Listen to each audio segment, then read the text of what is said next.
خوراک حاصل کرنے کا سفر ایک بار پھر زخمیوں اور اموات پر ختم ہوا۔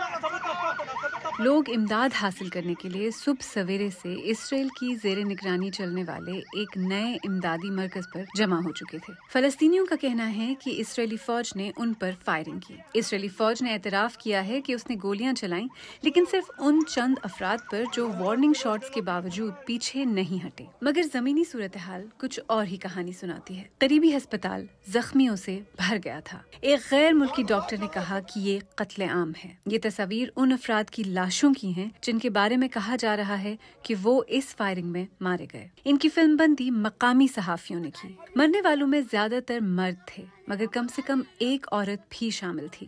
ایک اور خاندان اپنی ماں کے غم میں نڈھال، جو انہیں زندہ رکھنے کی کوشش کر رہی تھی۔ میری ماں بھوک کی وجہ سے گئی کیونکہ ہم بھوکے تھے۔ ہمیں ایک ہفتے سے روٹی نہیں ملی۔ انہوں نے ہم سے سب سے پیاری چیز چھین لی۔ انہوں نے ہم سے سب سے پیارے لوگ چھین لیے۔ میری ماں اور میرے بھائی کو چھین لیا۔ اقوام متحدہ کا کہنا ہے کہ فلسطینیوں کے سامنے دو ہی راستے ہیں، قحط سے مرنا یا مارے جانا۔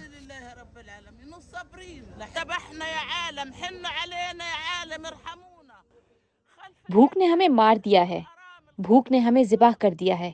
اے دنیا والو، ہم پر رحم کرو، بوڑھی عورتوں کے لیے، بیواؤں کے لیے، بچوں کے لیے۔ یہ منظر صرف 2 دن پرانا ہے۔ وہی ہسپتال، وہی تباہی، وہی مقام۔ خوراک کی امداد اٹھائے لوگ لاشوں کے پاس سے گزر رہے تھے۔ اسرائیل نے فائرنگ کی تردید کی، لیکن کئی عینی شاہدین نے اس کے برعکس گواہی دی۔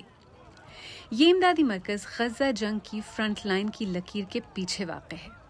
وہاں پہنچنے کے لیے فلسطینیوں کو ایک فوجی زون سے گزرنا پڑتا ہے۔